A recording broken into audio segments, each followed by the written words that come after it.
Graça e paz, tudo bem com você? Chegamos à metade do nosso primeiro módulo do curso Vivendo pela Graça, a nossa quarta lição. E aí, fez a leitura dos dois primeiros capítulos aí do livro do Universo? Gostou? Curtiu? Deu para ter uma noção na realidade da quantidade de riqueza de informação sobre a criação do universo que você encontrou nesses dois capítulos? Ok, então vamos lá. Hoje chegou o dia de falarmos dos seres universais. Nós já comentamos sobre isso em aulas passadas, ok? Quem são os seres universais? Nós chamamos de anjos, seres angelicais. E teve a criação do primeiro anjo que você encontrou aí na sua leitura no livro do Universo. Em hebraico, o nome dele é Eliel Ben Shahar. Foi o primeiro anjo. O que significa Eliel Ben Shahar em hebraico? A estrela brilhante da manhã, o filho da alva, ou Lúcifer, o anjo da luz. Ok? Então, o primeiro anjo criado por Elohim foi Lúcifer, exatamente ele que hoje se tornou o diabo, o Satã, inimigo das nossas almas, como diz as Escrituras. Ele foi o primeiro anjo criado para ser o príncipe regente do universo, ok? Ele foi criado para ser o representante do Rei dos Reis no universo. Você deve ter percebido aí que tinha vários mundos, vários planetas e vários regentes, ok? E o príncipe que ajudava a coordenar todo o universo era Lúcifer, o anjo de luz. Eliel Ben Shahar, a estrela brilhante da manhã, ok? Toninho, que coisa é isso? Mas você acredita nisso por causa do livro do universo que você leu e que você pediu para a gente ler? Como eu disse, primeiramente é uma escritura sagrada. Não foi colocada na nossa Bíblia, mas é uma escritura sagrada. Você não lê livros aí de Silas Malafaia, do Caio Fábio, de Max Lucado?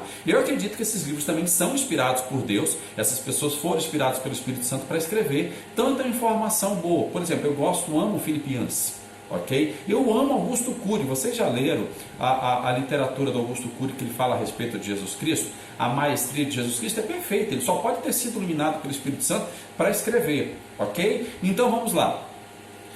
Eu não vou usar só o livro do universo como base para falar de Eliel Ben Shahar, não. Eu vou usar também a Bíblia, livros que estão na Bíblia, por exemplo, o livro do profeta Ezequiel, capítulo 28, 14 e 15, para falar a respeito do primeiro anjo. Ah, mas esse texto está falando para o rei. Não era para o rei da terra, não era para o Eliel Ben Shahar. Está falando da personificação de Eliel Ben Shahar nesse rei. Ok? Vamos lá. Tu eras o querubins ungido para cobrir e te estabeleci no monte santo de Deus estava. No meio das pedras afogueadas andavas. Perfeito eram os teus caminhos, desde o dia em que fostes criado, até que se achou iniquidade em ti.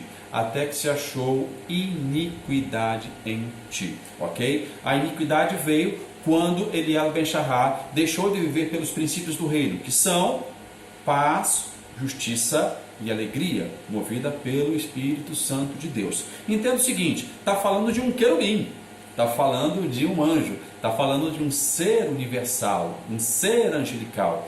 E ele era ungido para cobrir e foi estabelecido no Monte Santo, e foi estabelecido no Monte Santo de Deus, também chamado de Sião, ok? Sião, o mesmo monte, Sião, estabelecido por Deus. E ele vivia no meio das pedras afogueadas.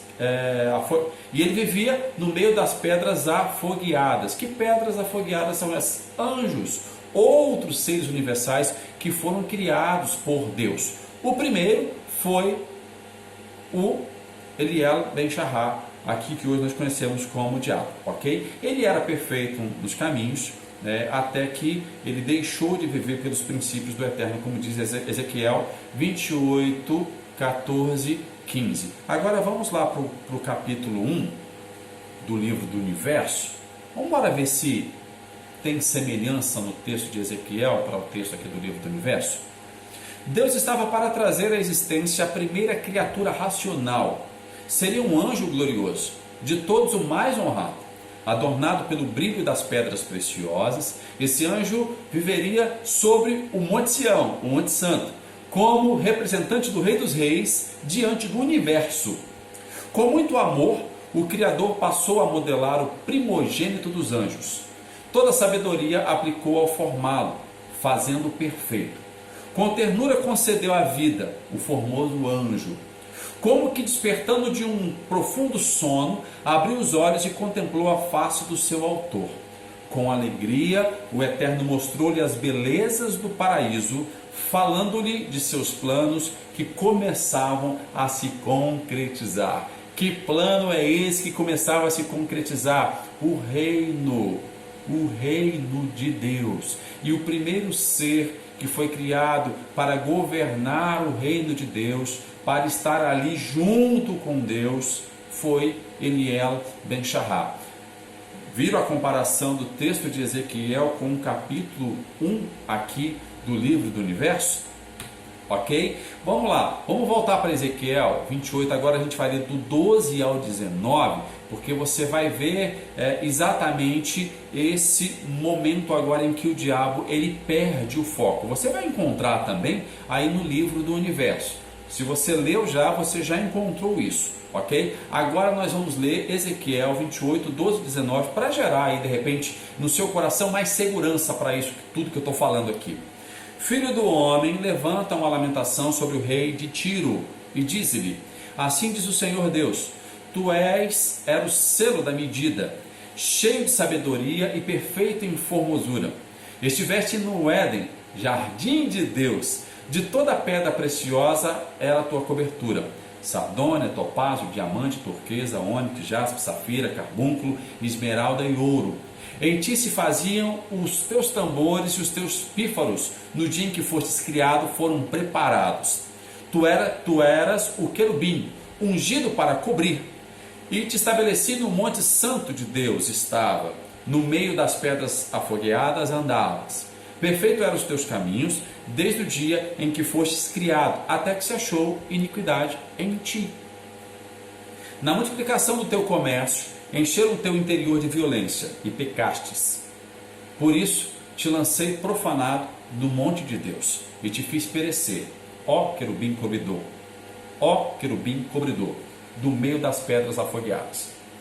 Na multiplicação do teu comércio, encheram o teu interior de violência. Na multiplicação do teu comércio, encheram o interior de violência e pecastes. Por isso te lancei profanado do monte de Deus e te fiz perecer, ó querubim cobridor, do meio das pedras afogueadas. Elevou-se o teu coração por causa da tua formosura, corrompeste a tua sabedoria por causa do teu resplendor. Por terra te lancei, diante dos reis te pus, para que olhem para ti. Pela multidão das tuas iniquidades, pela injustiça do teu comércio profanaste os teus santuários. Eu, pois fiz sair do meio de ti um fogo, que te consumiu e te tornei em cinza sobre a terra. Aos olhos de todos os que te veem, todos os que te conhecem entre os povos estão espantados de ti, e em grande espanto te tornastes, e nunca mais subsistirá. Toninho, a profecia para o rei de Tiro? Sim, mas está falando exatamente da sentença de Eliel Ben-Shahar, Lúcifer, o anjo de luz, que agora corrompido se tornou Satã. Um ponto interessante que eu quero dizer aqui é que fala que lancei diante dos reis, por terra te lancei diante dos reis, te pus. Que reis eram esses? Os regentes de outros mundos, de outros planetas, ok, que existiam naquela época do universo, uma era antes Adão, a era anti-adâmica, ok? Que nós vamos falar logo mais num próximo estudo aí, ok? Então guarda o seu coração que tem muita coisa para a gente aprender ainda. Você percebe a semelhança do texto e viu que está falando do mesmo ser, da mesma criatura, chamado Lúcifer, Eliel Ben-Shahar. Então ele se tornou o Satã, porque transgrediu a lei do amor, transgrediu os princípios do reino de Deus, justiça, paz e alegria no Espírito Santo. Mas o ser mais perfeito e honrado no universo, que foi criado para representar o Rei dos Reis no universo, infringiu a essência do reino, ou seja, o amor, amando mais as trevas do que a luz e gerando uma rebelião política. Exatamente isso. A história do diabo é que ele queria tomar o trono de Deus. uma rebelião política. Vamos falar um pouco sobre ela agora. De que forma que ele gerou essa rebelião? Com a mentira. Por isso que ele é o pai da mentira. Foi o primeiro a contar, a produzir uma mentira, uma fantasia. Por isso é que ele é chamado de pai da mentira. E que mentira foi essa? Um argumento que ele usou na conspiração de que o eu sou, o nosso pai, era egocêntrico e controlador. Por que que ele era controlador? Por que que ele era egocêntrico? Porque o diabo queria conhecer as trevas. Havia um espaço de trevas e ele queria conhecer, queria saber o que tinha nas trevas. E Deus disse, não vai, não precisa. Você tem um universo, um reino todo para você cuidar. Ok? Você não precisa conhecer nada mais além do que aquilo que eu já te dei.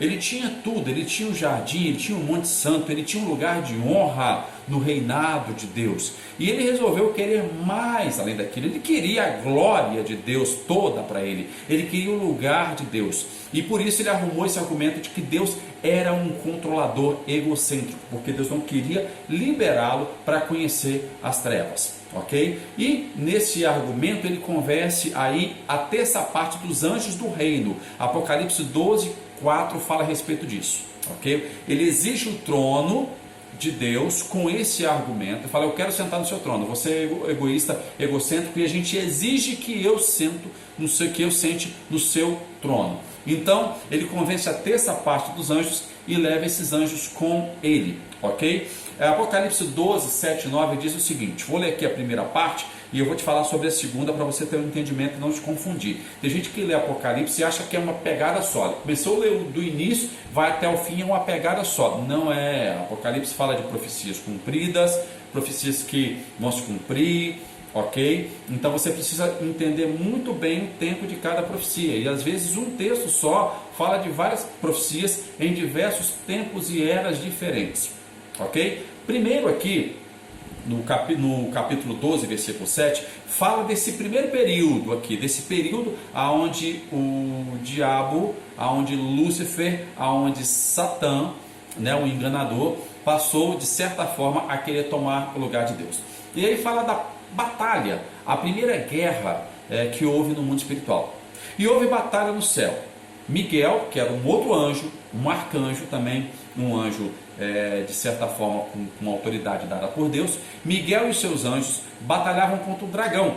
E batalhava o dragão e os seus anjos, mas não prevaleceram, nem mais o seu lugar se achou no céu. Está falando desse período agora, onde teve essa batalha.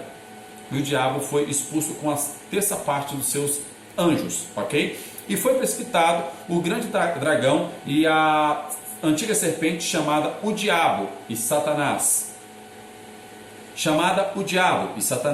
Que enganava a todo mundo com a sua mentira. Ele foi precipitado na terra e seus anjos foram lançados com ele. A terça parte dos anjos. Agora o seguinte, esse segundo período aqui da profecia não se trata desse tempo, ok? Por quê? Porque ainda não existia a terra.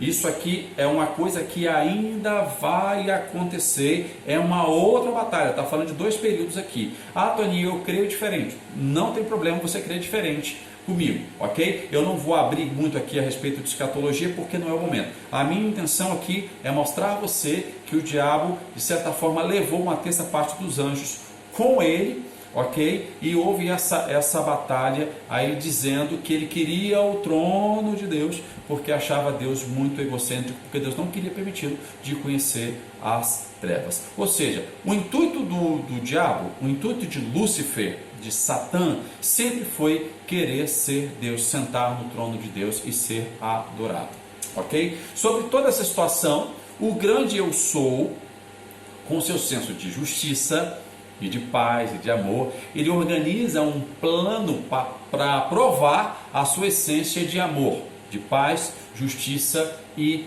alegria, ok? É muito interessante a gente compreender esse plano todo, porque agora passa, de certa forma, o nosso tempo, ok? Quando Deus estabelece a terra, cria o homem e a gente vai entendendo o nosso propósito e o nosso posicionamento com Deus e em Deus. Agora, um detalhe interessante, eu vou voltar rapidinho aqui. Eu queria comentar com você a respeito do primeiro anjo, aqui no livro do Universo, quando fala da criação de Eliel Ben Shahar, ok? Eu não poderia deixar de colocar essa informação para você. O próprio, olha o texto, o próprio Lúcifer, o próprio diabo, foi criado com amor, ok? Com muito amor, o Criador passou a modelar o primogênito dos anjos. Está falando de Eliel Ben Shahar, está falando aqui do diabo, que hoje é diabo, infelizmente, ok? Infelizmente, porque queria tomar o lugar, o trono de Deus. Agora entenda que tudo que Deus faz é com amor. Tudo, porque esta é a essência de Deus. Então Deus agora ele traça um plano para provar a sua justiça, que ele é justo, ok? Bom, e sobre isso eu quero que você leia agora, a tarefa é você ler o capítulo 3 do livro do Universo, para que a gente possa entender um pouco melhor sobre esse plano maravilhoso na quinta aula, ok? Na nossa quinta aula nós vamos falar sobre esse plano maravilhoso de resgate do reino de Deus, e esse plano provou a justiça de Deus, ok? Mais uma vez a dica, se você não gosta de ler, gosta de ouvir, abaixa o aplicativo @voice, leia em voz alta, que vai te ajudar muito. Te espero na nossa quinta aula aqui do nosso curso Vivendo pela Graça.